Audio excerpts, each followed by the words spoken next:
Hello friends, good afternoon. কেমন আছো তোমরা সবাই? আশা করছি সবাই খুব ভালো আছো, সুস্থ আছো। আমিও খুব ভালো আছি। চলে এসেছি নতুন আর একটা ব্লগ নিয়ে।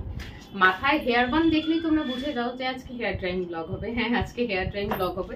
আমি এত হেয়ার ড্রাইং ব্লগ দিই, তারপরেও রিকোয়েস্ট আসে hair drying blog, hair drying blog. দেখো, সপ্তাহে 3 দিন হেয়ার আমি ওয়াশ করি, বাট সপ্তাহে 3 দিন হেয়ার ড্রাইং ব্লগ বানানো হয় না, পসিবল হয়ে ওঠে না সময়ের অভাবে। বাট তোমরা চাও রোজ রোজ একটা করে হেয়ার ড্রাইং ব্লগ দিই। রোজ তো হেয়ার ওয়াশ করি না, সেই জন্য হেয়ার ব্লগটা বানানো হয় না, বা যেদিন করি সেদিনও হয়ে ওঠে না। তো আজকে হাতে সময় আছে, বাট খুব কম। ঘড়িতে এখন বাজে 3:15।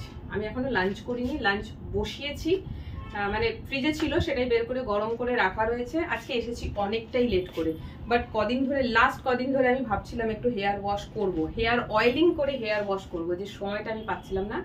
আজকে এত দেরির মধ্যে এসেও হেয়ার অয়েলিং করেছি, 45 মিনিট রেখেছি, দেন হেয়ার ওয়াশ করলাম। এবারে হেয়ার ড্রাইং ব্লগটা বানাবো। তো চলো কিচেনে চলে যাই, হেয়ার ড্রাইং ব্লগটা বানাবো। ওকে আজকে খেতে দেওয়া হয়নি, আমি খাবো, তার আগে ওকে খেতে দেবো। ওকে আজকে খেতে দেওয়া হয়নি, খিদে পেয়েছে। আমারও খেতে লেট হয়েছে, ওকেও খেতে। ওকে আজকে রাইস দেবো না, কারণ রাইস আজকে অনেক কম আছে। ওকে আজকে খেতে দেবো হচ্ছে দুধ, তার সাথে পাউরুটি ভিজিয়ে চটকে ওকে দেবো আজকে খেতে, কারণ রাইস বানাবার সময় নেই, আর যেটুখানি রাইস আছে আমার মতন আছে। তো চলো কিচেনে চলে যাই, কারণ এখানে হেয়ার ড্রাইং ব্লগটা একেবারেই বানানো যাবে না, হবে না এখানটা। আর এখানে চুল চলবে, আজকে খুব ভালো করে গর্দর পরিষ্কার করেছি। তো চলো কিচেনে গিয়ে হেয়ার ড্রাইং ব্লগটা করবো।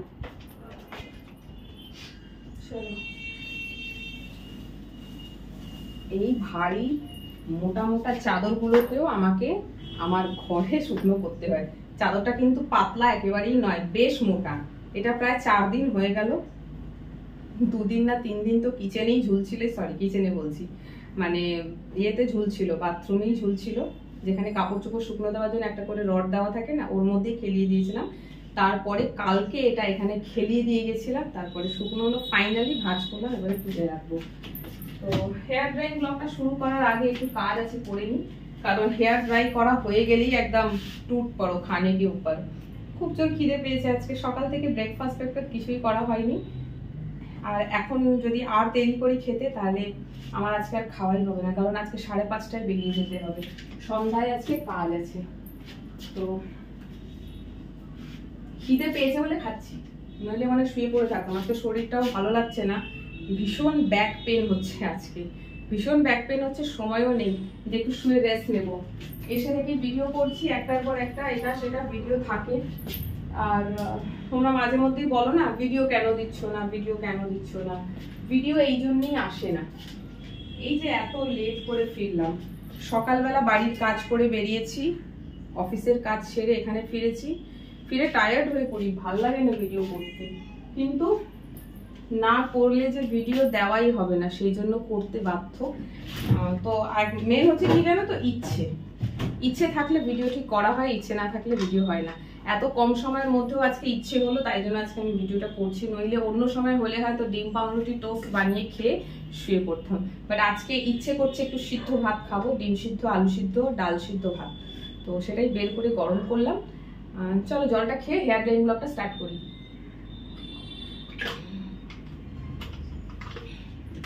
আজকে আর লাল গামছা ছিল না, তো আজকে অরেঞ্জ গামছা মাথায় র্যাপ করেছি। লাল গামছাটা কেচেছি, দুটো গামছা, একটা করে গামছা ইউজ করি 2-3 দিন, কেচে দিই, তারপরে অন্য গামছা বের করি। তো লাল গামছাটা কেচে তুলে রাখা রয়েছে, সেই জন্য ওটা আর বার করিনি। আজকে অরেঞ্জ গামছা। তোমরা এই গামছাটা কেউই পছন্দ করো না, এই গামছাটা দেখলেই বলো লাল গামছা, লাল গামছা। তো লাল গামছা দিয়ে ব্লগ আবার পরে আসবে। এই দেখো চুলটাকে পেঁচিয়েছি আজকে খুব টাইট করে, চুল ভেঙে গেছে।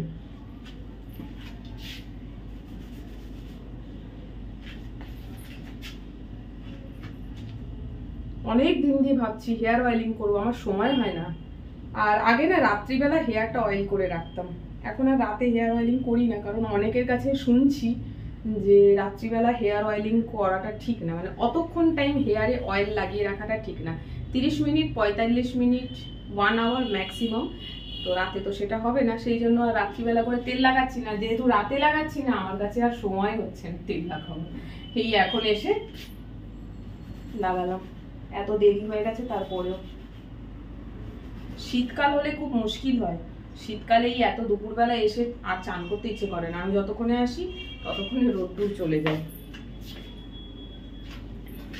দেখো চুল কেটেছি বাড়িতেই, পার্লার যাবো করে সময় পাচ্ছিলাম না, সেই জন্য বাড়িতেই হেয়ার কাট করে নিয়েছি।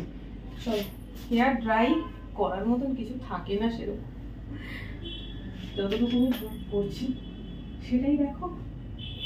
যাদের চুল অনেক মোটা আর বেশ লম্বা, হেয়ার ড্রাই অ্যাকচুয়ালি তাদের জন্য।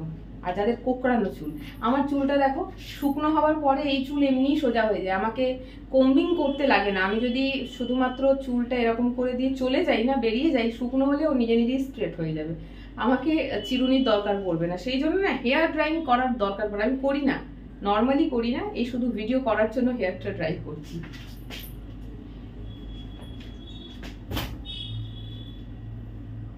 With real sound.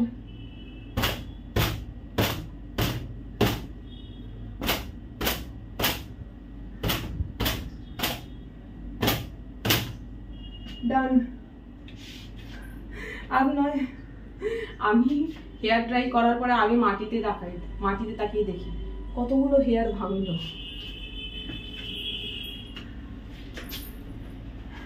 এখন একটু হেয়ার ভাঙাটা কমেছে আগের থেকে, আগের মতন আর হয় না। আগে প্রচুর হেয়ার পড়তো, প্রচন্ড, জানি না কি করে হয়েছে। হয়তো চুলের যে কেয়ারগুলো নিই আমি মাঝে মধ্যে, সেটা তোমাদের সাথেও কিন্তু শেয়ার করি।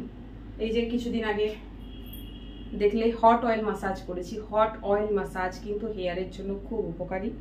অত ডিটেল জানি না, তোমরা দেখে নিতে পারো গুগল করে, আমি বলছি না। বলার জন্য এখন আমাকে মোবাইলে খুলে দেখে বলতে হবে, কারণ মনে নেই আমার অ্যাকচুয়ালি। তো যাই হোক, হয়ে গেল হেয়ার ড্রাই। আর দুপুরবেলা আজকে আমি খাচ্ছি হচ্ছে ডিম সিদ্ধ, আলু সিদ্ধ ভাত খেয়েই আমার লাইফ কাটছে সিরিয়াসলি। সে আমার ফলো করলো, আমার ব্লগ ফলো করলে দেখবে আমি তরকারি কদিন খাই, আমার এইভাবেই লাইফ কাটছে সিদ্ধ ভাত খেয়ে খেয়ে। না, রাত্রিবেলা বাড়ি যাই, মা বানিয়ে রাখে তরকারি, একটা টাইম তরকারি ভাত বাড়িতে বানানো পাই, আর যখন নিজে বানাই তখন তো পাই। বাট আমার রান্না করার মতন এনার্জি আর সময় দুটোই থাকে না। বাড়ি ফিরে মনে হয় রেস্ট নিয়ে, আজকে তো সেই রেস্টও হবে না। তো যাই হোক, চলো হেয়ার ড্রাইং ব্লগ বলছিলে, আবারও হেয়ার ড্রাইং একটা ব্লগ বানালাম। আরেকটা জিনিস যেটা তোমাদের সাথে শেয়ার করবো সেটা হচ্ছে এই শাড়িটা। এই শাড়িটা আমি কিনেছিলাম বেশ কয়েক মাস আগে, একদিন পরে লাইভ করেছিলাম, কিন্তু জানি না কেন অনেকেই বলেছিল এই শাড়িটা নাকি ভালো না। কোন দিক থেকে ভালো না? হ্যাঁ, কি সুন্দর প্রিন্টটা শাড়ির, আমার খুব ভালো লাগে এই প্রিন্টটা শাড়িটার। এই পার্পল কালার আছে বলে আমি পার্পল কালারের ব্লাউজ কিনেছি। তোমরা অনেকেই আমাকে ফার্স্ট ডেতেই বলেছিলে যে শাড়িটা একদম ভালো হয়নি।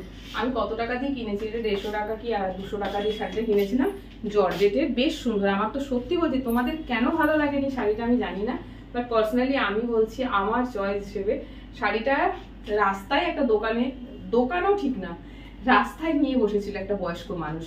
প্রতিদিন যাই দেখি অনেক শাড়ি থাকে, বাট আমার চয়েস হয় না, মানে নজর আটকে যাবে এরকম শাড়ি হয় না। বাট এই শাড়িটা দেখে আমি চলে গেছি, আবার ব্যাক করে এসেছি। দেখি তো দাম কত বলছে, দামটা অনেকটাই কম লাগলো, কমের মধ্যে শাড়িটাও ভালো, তো নিয়ে ফেললাম। তোমাদের ভালো লাগে না, বাট আমার যেহেতু খুব ভালো লাগে, অনেকদিন পর আজকে শাড়িটা পরে ভিডিও বানালাম। বলো ভিডিওটা কেমন হলো, আর শাড়িটা পরে আমার কেমন লাগছে সেটাও কিন্তু আবার জানিও, খারাপ বলো না। চলো টাটা।